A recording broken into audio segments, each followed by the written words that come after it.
अस्सलाम वालेकुम। उम्मीद करता हूँ तमाम हमारे सब्सक्राइबर खैरियत से होंगे, अल्लाह ताला के अमान में होंगे। ये ग्री का इन्वर्टर एयर कंडीशन है, साइज़ है 1 टन और इसमें प्रॉब्लम ये आ रही है, कस्टमर की शिकायत है कूलिंग नहीं कर रहा। हम इसको चेक करने आए हैं।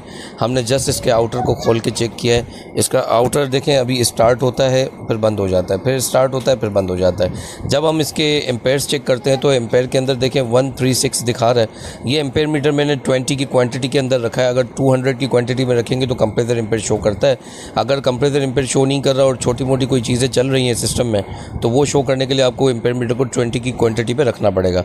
तो 136 आ रहा है, तो नीचे ब्लोअर जो है इंडोर का चल रहा है, इस वजह से 136 आ रहा है। ये कार्ड एक्टिव है, आपको लाइट ब्लिंक करती हुई नज़र आ रही है।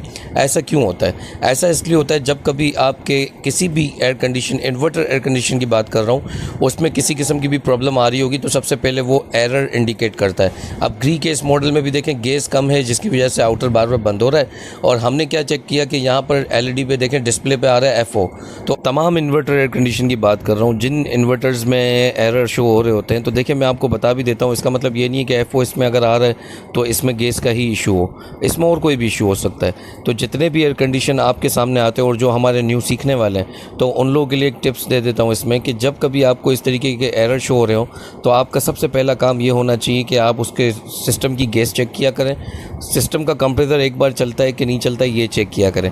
देखें इन्वर्टर एयर कंडीशन में उसका आउटडोर यूनिट ख़राब, आउटडोर यूनिट की PCB ख़राब है या इंडोर यूनिट की, वो एक अलग मैटर है।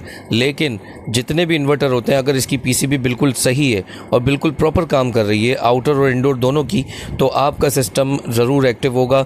चाहे उसमें गैस हो या ना हो, कुछ मिनटों के लिए आपका आउटडोर यूनिट एक्टिव ज़रूर होगा। तो आउटडोर यूनिट जब एक्टिव होता है तो इससे आपको अंदाज़ा हो जाएगा कि इसके जो कार्ड्स हैं, जो PCBs हैं इंडोर और आउटडोर पे, उनमें कोई प्रॉब्लम नहीं है। तो इसी तरीके से आप चेक कर सकते हैं अगर वो सिस्टम एक्टिव हो रहा है। इसके अलावा 99% चांसेस यही होते हैं कि जब भी आपका इन्वर्टर एयर कंडीशन जो है वो कूलिंग अगर नहीं कर रहा, मेंटेन ही नहीं कर रहा, तो आप उसमें अपना इसका जो प्रेशर गेज है वो लगाएं और गैस की लीड लगाते हैं, तो उससे ही आपको इसका अंदाज़ा हो जाएगा कि इसमें प्रेशर कितना चल रहा है। तो उसका प्रेशर कम ही आपको नज़र आएगा, तो कूलिंग कम होने की वजह और आउटर में बंद होने की वजह और दूसरा एरर बंद होने की वजह भी यही होगी। तो उम्मीद है कि ये टॉपिक जो है आप लोगों के बहुत ज़्यादा काम का होगा और जो ये बातें मैंने आपको बताई ये ज़रूर आपको काम आएंगी। तो इन्वर्टर एयर कंडीशन को जब कभी आपको चेक करना हो, आप गैस चेक किया करें, ठीक है।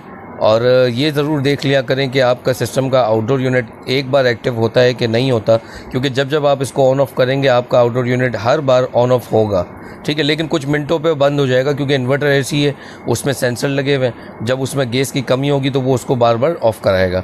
ज़्यादातर इसमें एक मसला और भी देखा गया है कि ग्रीन ने और हायर ने कुछ मॉडल्स ऐसे निकाले हैं वो इन्वर्टर नहीं है, लेकिन उनके ऊपर जो है वो सेंसर लगाया हुआ है आउटर यूनिट के अंदर। तो वो सेंसर भी अगर ख़राब हो जाता है वो भी आउटर को बार बार बंद कराता है और गैस की कमी की वजह से भी वो बंद करा देता है। तो इस चीज़ का ख्याल रखा करें। होप वीडियो आप लोगों के लिए बहुत काम की होगी। मज़ीद वीडियोज़ देखने के लिए हमारे चैनल को लाजमी सब्सक्राइब करके रखें, बेल आइकन पर क्लिक करें और हमें अपनी दुआओं में याद रखें। और साथ साथ आपसे एक छोटी सी रिक्वेस्ट है, हमें टिकटॉक, फेसबुक और इंस्टाग्राम पे भी लाजमी फ़ॉलो करें, हम वहाँ पर भी वीडियोस डालते रहते हैं। अल्लाह हाफ़िज़, अल्लाह निगहबान, फ़ी अमानिल्लाह।